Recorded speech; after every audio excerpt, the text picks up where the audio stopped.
I wanted to start, as always, by acknowledging I'm sitting on beautiful, quite hot and steamy today, Gadigal country, which has been looked after by the Gadigal people and their elders of the Eora Nation for tens of thousands of years, which is pretty amazing to kind of contemplate. And one of the things that I think is really or something that I say as we're kicking off each time we do this is that there is evidence-based practice, which is what we like to focus on through TANK, and why we've got someone who's as qualified as Dr. Hayley joining us today. But the more we learn about well-being and how all the pieces of the puzzle fit in together, the more we recognise some of those older knowledge traditions, older systems really knew what they were talking about well before we rediscovered it. So when we say evidence today, what we're talking about is Western science, research-based evidence, but I do always want to acknowledge that there are other systems of knowledge that have demonstrated that they're quite useful by the robustness and the resilience of the cultures that have carried them forward. So gratitude, I guess, and respect to those, particularly those Indigenous traditions on this country, and particular welcome to any Aboriginal or Torres Strait Islander people who are joining us either live or watching the video later, and really encourage, I guess, contributions and different ways of looking at things as we go through the materials today. So what are we doing? For those of you who have not been in one of these sessions before, welcome. Thank you for joining. One of the things that we hear when we run our workshops is that reflection, although people tend to recognise that it's really important and really valuable, it's a short period of time that creates really much bigger wins than you would imagine for the time and effort invested. It's just really hard to make time. And we always say in the workshops, well, if you're finding it hard to develop a practice or a routine that you know is good for you, look for buddies, look for accountability buddies. Social connection is a really good way of clearing those barriers. So this is our way of walking the talk, creating that space.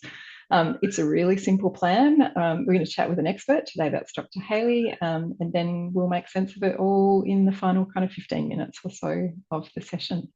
So with that as background, I'll introduce you to the very fabulous Dr. Hayley North. So Hayley is someone who I have connected with through the kind of broader wellbeing, entrepreneurship, innovation kind of community. She's a neuroscientist and obviously the founder of Understand Your Brain. She's a research fellow at Neura, the Neuroscience Research Australia, and she's a conjoint lecturer at UNSW with a PhD in neuroscience, and obviously a passion for improving mental health and wellbeing. Through Understand Your Brain, Hayley's worked with corporate clients to deliver keynotes and training across pretty much every industry that you could name. So she is a repeat invitee to work with all kinds of very demanding audiences. And she covers a range of topics in those sessions, from stress and burnout to adapting through change to sleep health, mental health, productivity, you name it, basically. And you might recognise her from Sunrise. She appears on Channel 7 every now and again, actually pretty regularly, that I've noticed recently. So she pops up quite often. And she's really dedicated to communication. So really kind of transforming that complex neuroscience material into things that people can actually get their hands around and apply in their daily lives. So super excited to have Dr. Hayley with us today. Those are all her details. Please feel free, obviously, to screenshot and to connect with Hayley through all of those different channels. So Hayley, over to you. Well, thank you for an incredibly not humbling introduction. That was very felt like it was going on forever. But yeah, it's so nice. It's so great to have connected with Helen and love what she's doing with Tank. And it's great to just chat about, not only reflection, but today I thought we could discuss how we can use neuroscience to more internally reflect and boost our internal awareness as well. So I think, we've just got about 10 minutes to go through some of the theory, and then I'll run a bit of I guess reflection session to some extent, but I'd also call it like a body scan meditation. And I'll get into why that can be so beneficial to us and our brains. I'll go to the next slide. Cool. So to understand why some of this stuff is so important, I think it's really important to understand like what our brains are doing. So it's really thought that our conscious awareness, things that we're aware of in our brain, is just the tip of the iceberg, whereas it's thought about 90% of what our brains are doing is happening below our conscious awareness. So that's a lot. So that means we often lack awareness of and control over things like our emotions, our thoughts, our attentions, and even our bodily state and, our stress response too is very much happening most of the time on autopilot, happening in these brain regions that, you know, naturally evolved to not be, front and center and just be ticking away. But what's really important is that we can strengthen our like ability to detect things that are happening subconsciously as well through training as well. So we can go to the next slide and just to explain a little bit about meditation and how that can help us use that little bit of our conscious awareness to train to tap into some of those deeper processes that our brains are kind of always doing. And, when I say like, oh, our brains are like running on autopilot or we've got all these subconscious processes, some of them that's so essential. Like if we were aware of all of the sensory information our brains were taking in and processing and all of the little feedback signals our bodies are telling our brain, we'd be incapacitated. We wouldn't be able to do our normal functions. So we've naturally evolved to kind of just filter through the important stuff, but sometimes the important stuff doesn't even get through to our awareness. In a busy world, our attention's kind of going everywhere. So I think the tool that we can use is meditation and mindfulness to help us become more aware. And I'll explain a little bit like often when people hear the words meditation, they're thinking, okay, it's just like a religious thing, or it's like a hippie thing, or that's just for stress, or it's just for sleep, to help you fall asleep. But it's so much more than that. So I think what meditation really is a form of mental training that aims to improve our core psychological capacities as well as, things like our emotional self-regulation and our attention. And attention I kind of use interchangeably with awareness because it's like our attention is like, where our awareness is at any point. It's also kind of used with the word focus. But basically, it's getting harder and harder in really busy worlds like ours to really have control over where our attention is going. But what mindfulness is doing and meditation is doing is really just helping us train that ability to regain control over our attention by using something as an anchor for that attention.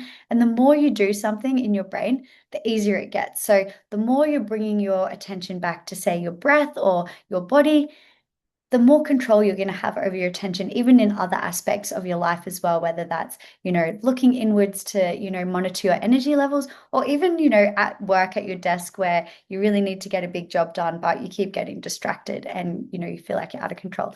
So then I've also got a definition on this slide about mindfulness, which is really a type of meditation. So sometimes they're used interchangeably.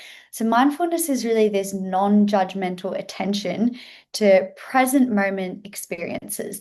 And this is really a beneficial aspect of meditation because, again, it's helping us train that attention, but it improves what we call interoception. And now that's not a very like straightforward word, but it's really our ability to be aware of what's happening within our body, usually stuff that our subconscious brain is busy processing, but it brings our awareness to that. It also helps us, yeah, as I said, control our attention, but also helps us regulate our stress response. And one of the reasons behind this is there's all this new research showing that if you have a better ability to be aware of or predict stress early, you can mitigate a lot of its negative consequences. And I think that's amazing because like it almost sounds too good to be true, but it kind of comes back to that very first point that if we're aware of those things that are happening on autopilot, we can predict it early. It's no longer going to be on autopilot anymore, and we have a bit more control. So I would argue that we can use mindfulness, and it doesn't just happen automatically if we do one meditation, but we can use mindfulness and meditation as a type of mental training to become more aware of our internal states, become more aware of different energy levels and, you know, exhaustion or muscle tension and things like that that can indicate if we're stressed, and then therefore help us in that regard. And then we can go to the next slide here. Because I'm a neuroscientist, I always like to show a little bit about what's happening in the brain when we do certain things. Like, so meditating, yes, it can be very like intangible, but over the long term, there's a lot of physical brain changes that happen in experienced meditators. So these are things like thicker brain regions, more volume, which is more of like a three-dimensional, thickness is more two-dimensional in different regions, and then better connectivity between regions. Really importantly, if our frontal kind of conscious areas are better connected to deeper kind of automatic areas like our stress response center, then that better connection helps us have better like conscious control. So there's been a lot of research into that as well. So that occurs in meditation, but also in therapy, those stronger connections can occur. So what I really thought was fascinating about this big review of all these different types of studies onto the brain changes that happen when we meditate is they kind of map to regions that we already like to think of meditation doing for our selves psychologically. So areas of the brain that help with our attention control. We've got the anterior cingulate cortex, posterior cingulate cortex, striatum, and like frontal regions of the brain, which help like direct where our attention and awareness go. Also helps with our emotional regulation. So areas like prefrontal and striatum, and then more deeper kind of like areas that help with our self-awareness, and also that idea of interoception, that ability to detect kind of what's going on internally. So those are regions, quite interestingly, the insular, medial prefrontal cortex, and posterior cingulate cortex.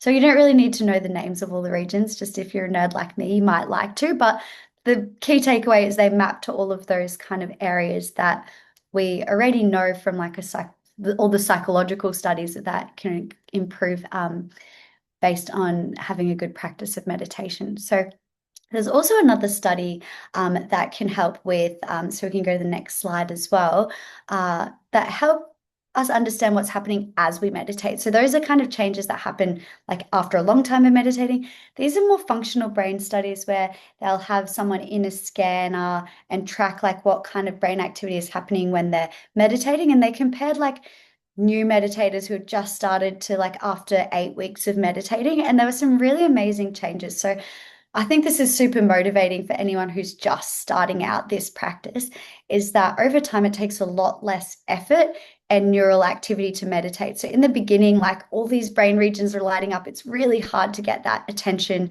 to bringing it back to whatever your anchor is, like breath or body or whatever. But yeah, after 8 weeks, they kind of showed that there's a lot less activity overall, but still activity in those important regions, which shows that the brain has adapted, which we know happens, and that it becomes easier, which is good news. If you're struggling in the beginning to meditate, it does get easier.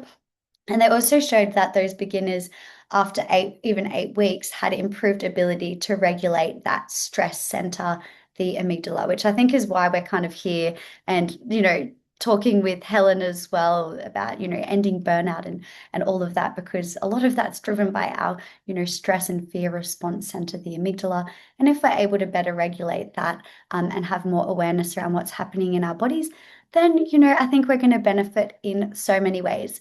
All right, so now we've got to the part of the discussion where we can actually kind of put this into practice.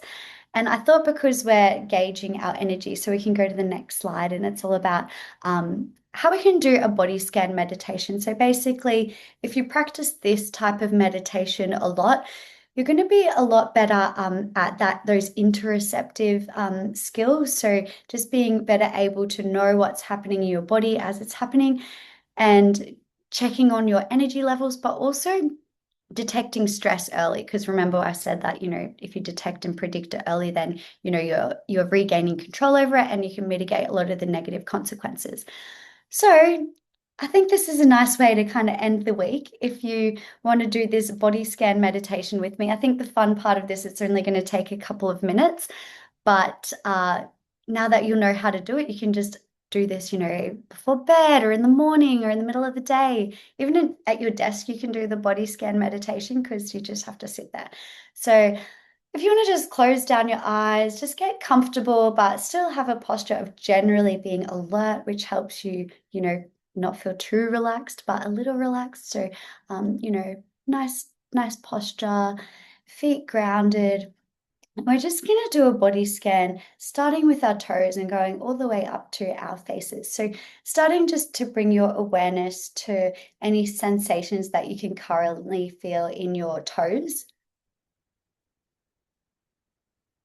And just to get started, if it's hard to feel very much, you can like squish your toes up and tense them and then relax them and see kind of the differences you notice.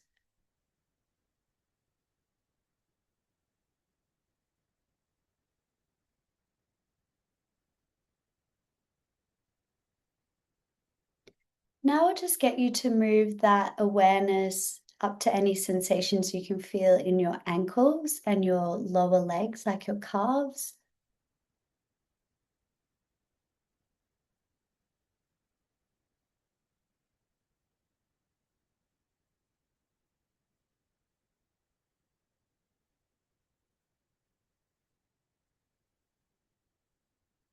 Continuing to move that awareness up to your knees and your thighs. You might feel the sensation of being supported by the chair that you're on. And just notice if there's any tension in those muscles or if they feel pretty relaxed, and it might help to just tense them and relax them just to feel that nice contrast of actually relaxing them.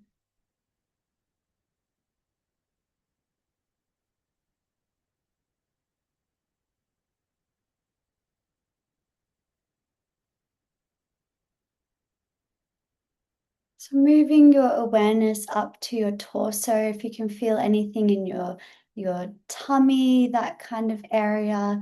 This is one area that we can quite easily detect stress. If our tummy is feeling a bit grumbly, it might indicate we're hungry, or we might feel nervous or relaxed if it's all pretty calm in there.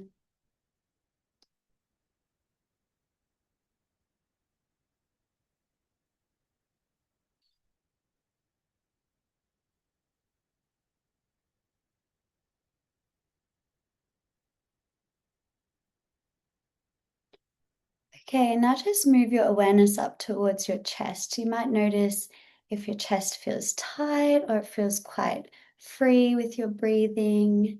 Just notice that sensations that you can feel around there, around your lungs and your chest.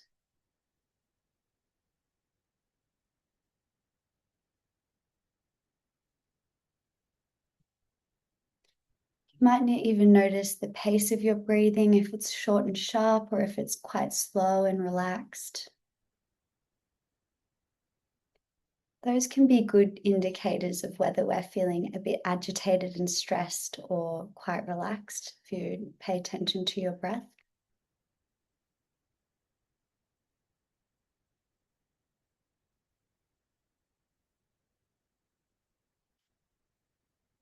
Now, moving your attention and awareness up to sensations in your shoulders, do they feel quite tense or do you feel relaxed? You might want to shrug your shoulders up towards your ears and just relax them down your back to notice the difference.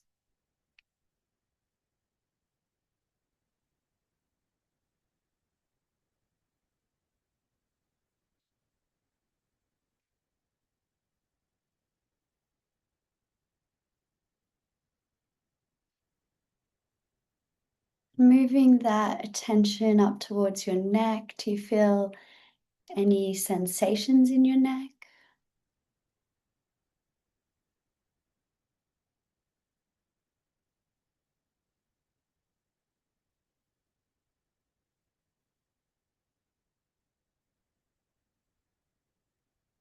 How about your face? Can you notice if your jaw is clenched or if your jaw is just sitting there relaxed? Often when we're stressed, we do tend to clench our jaw a little bit. Sometimes we don't even notice we're doing it. Just notice what that feels like right now.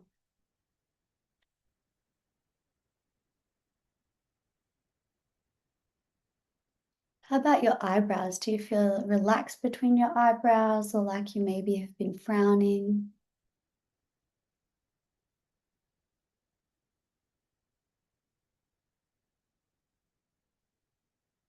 Now I just want you to notice any general sensations you can feel in your face.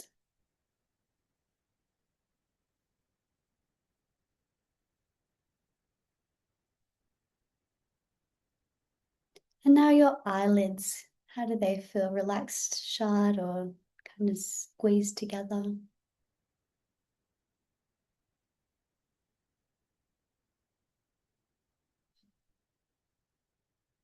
All right, now you can blink your eyes open and come back into the room. Hopefully, you're not too relaxed and falling asleep for the rest of this session.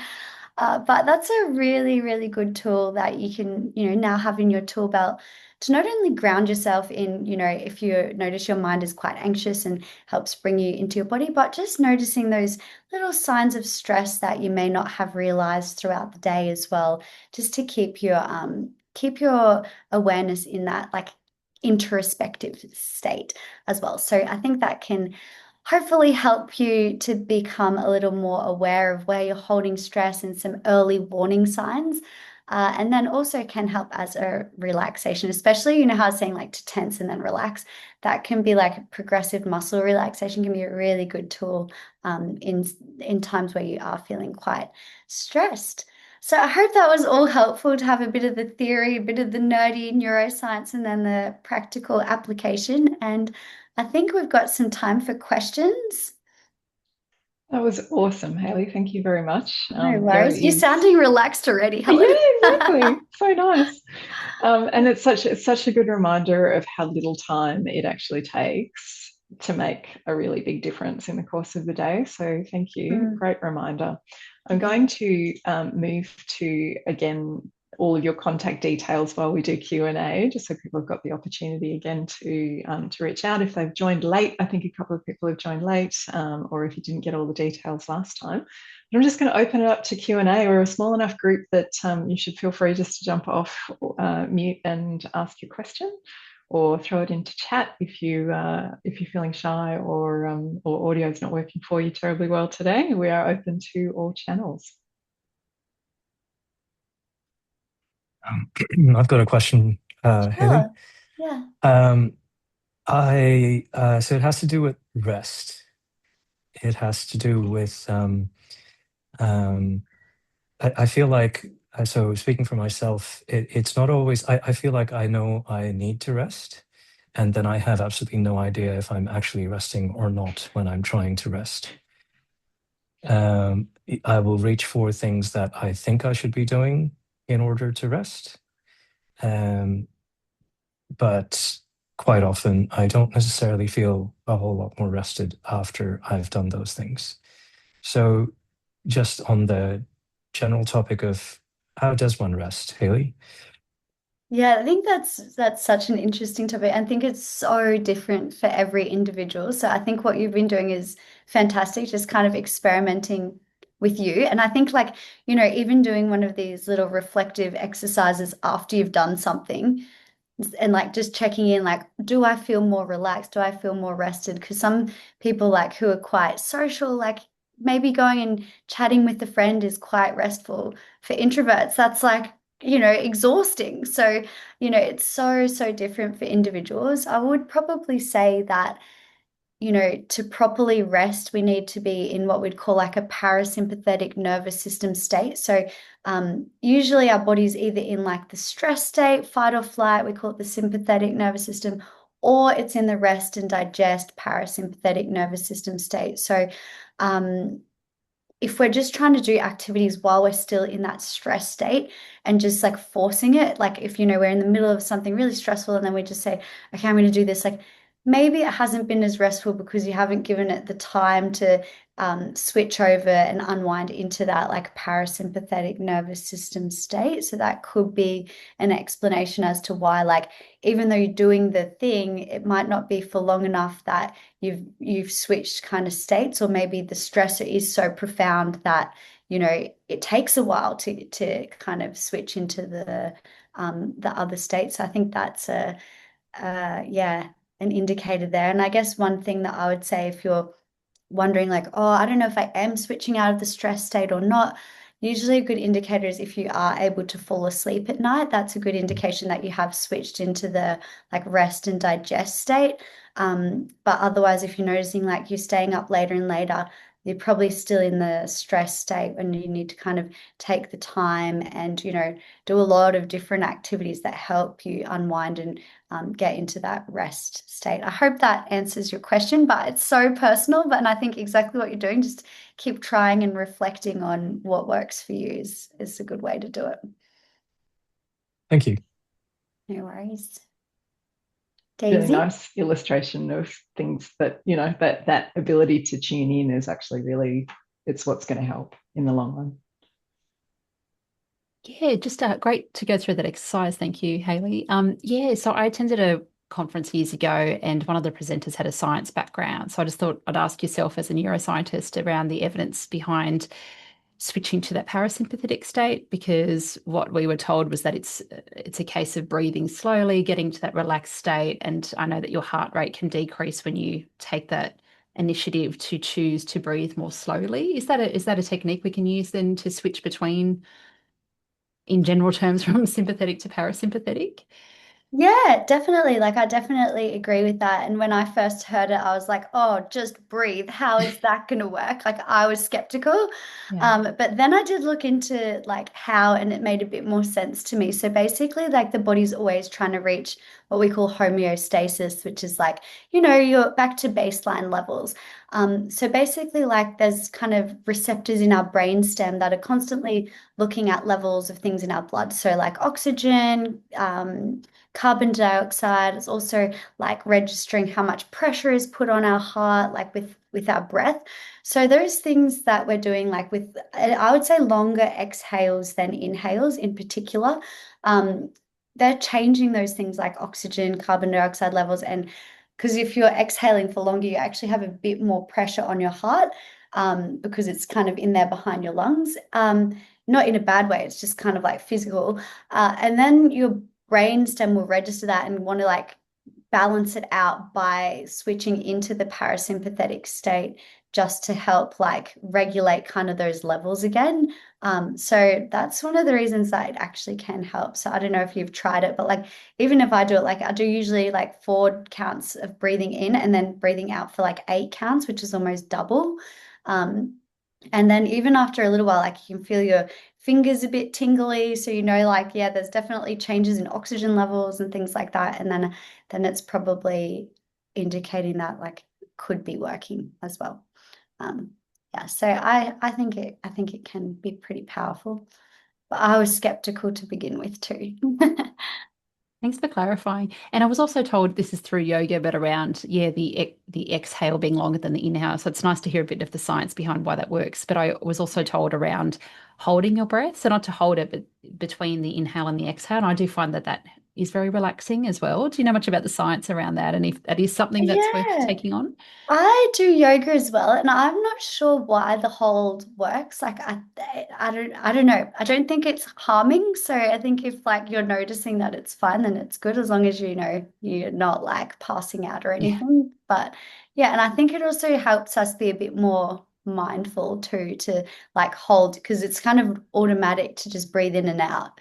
But holding is like, we're consciously like presently there. And I think, it's probably improving our attention as well to like stay focused on that bit. That's kind of the unnatural bit too, the hold.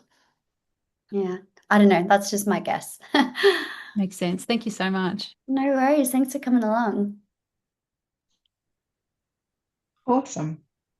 Hey, thanks, Dr. Hayley. Any other questions before we move into the final piece of our end of week session? I have a question. Yes. Sorry, I dialed in late. But I have a question Please. about is there a state between state of stress and parasympathetic rest and digest? Because I have a Garmin watch, and so what I've been noticing in the app, because it can tell me like kind of my stress levels throughout the day, is I just have like spikes and then nothing, and there's kind of nothing in between. And I was wondering, what's like a normal state to be in, and is that like the in between? Yeah, I think it's interesting. Like, I think everything in biology is always on a bit of a scale, you know. So usually, like, even if you're in the stress response state, depending on the stressor, it might be a super high stress response state. So it's kind of like can probably be thought of as like a big scale from like asleep on one end, which is like totally like rest and digest, like you're like not even really conscious.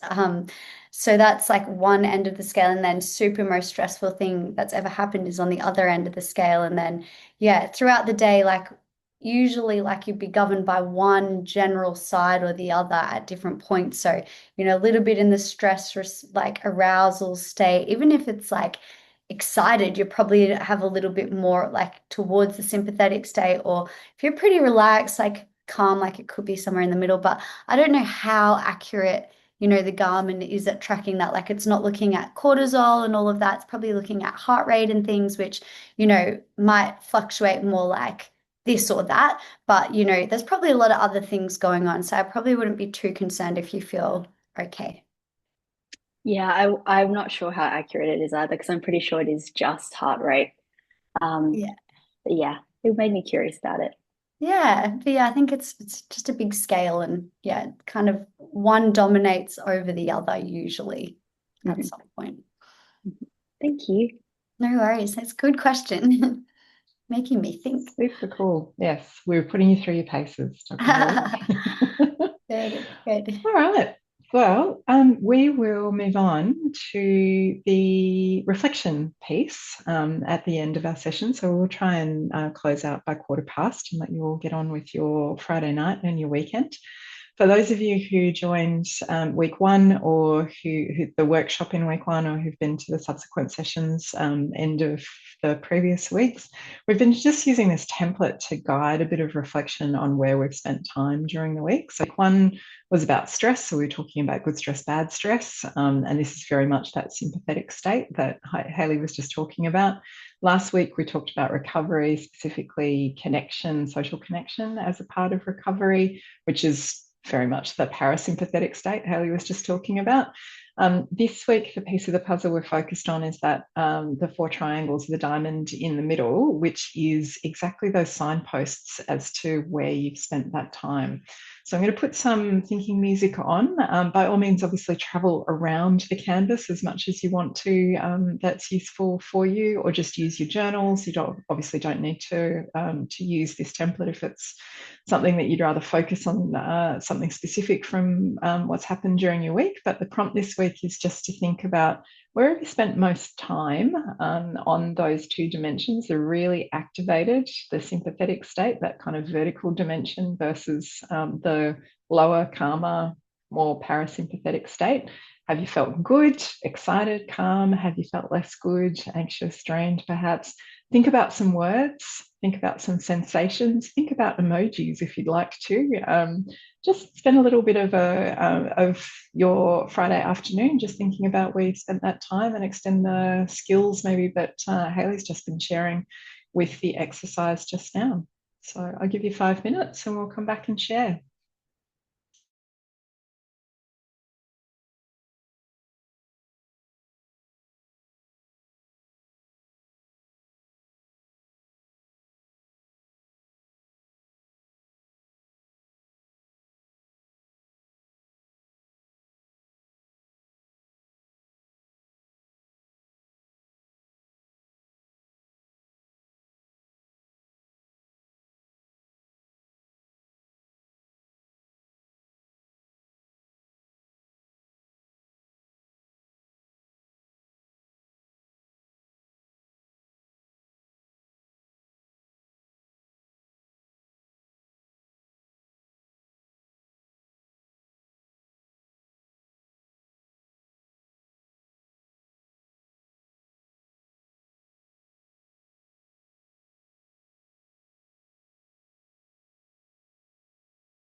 How are we doing, everyone? Did anyone notice anything about what's been going on for them through the week that they might not have noticed if they hadn't just heard from Hayley and done the exercise?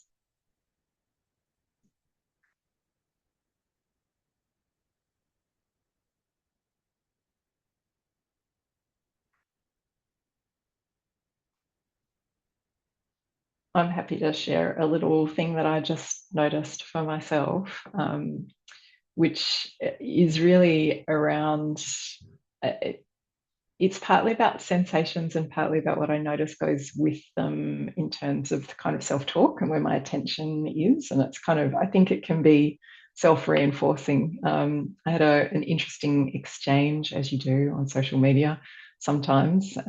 And as I walked away from the screen, like I wasn't actually physically interacting anymore, the trailing thought of the interaction, almost, it was very hard to switch away from it. And I really noticed I needed to physically pay attention to what was going on for me in order to short circuit some of those fairly unhelpful thoughts as well. So that kind of that interaction between your conscious kind of the self-talk, the language that you're using, and the physical sensations that come with it, I think is really, really interesting, and how you can use one to shift the other.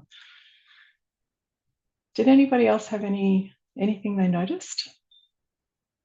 Or any questions? Obviously, we've got another minute or so. I had one thing I noticed that I haven't done before. I just like filled in the triangles with how much of each I was feeling. And like you kind of see like this. I know that's a really random Yeah, I stroke, like it. but it was like it was almost exactly the same amount of like excited and calm. And then like the anxious and drained with the same size triangles as well. So I'm like, oh, maybe if I'm that anxious, then I'm that amount of drained in the week. And if I'm that excited, then it's kind of balanced out by calm. I was like, oh, maybe it kind of like works like that. I don't know. It was very much like an equal kind of triangles on That's each really side. cool. That is Very exactly visual. I don't know. Totally different to your take on it, Ellen, but no, I think the quantitative take is exactly what we're doing with Tank. So I guess my question would be, how are you feeling at the end of a reasonably balanced week? yeah, good. Like I was at South by Southwest for most of the week, so very excited by all of the stuff, a little bit drained from like, the anxiousness of giving a talk and putting yourself out there networking and, that kind of thing. But it was very much more on the positive side of things, which is nice. Fantastic. That's beautiful. Well, with that that observation, Dr. Hayley, thank you very much again. I'm going to wish everyone, as we always do, a chance to ripple out from what you've just experienced. So, being in that situation where you're kind of aware of what state you're in and being able to work with that skillfully gives you an opportunity to ripple out those skills to other people. When you're calm, you're able to help other people be calm. And obviously, if you are if your team is in need of extra help to implement some of these tools, then that's what we are all about. Reach out to Hayley, reach out to us, and we look forward to hopefully seeing you at the end of next week as well. So bye, everyone. Thanks for sticking around. Thanks, guys.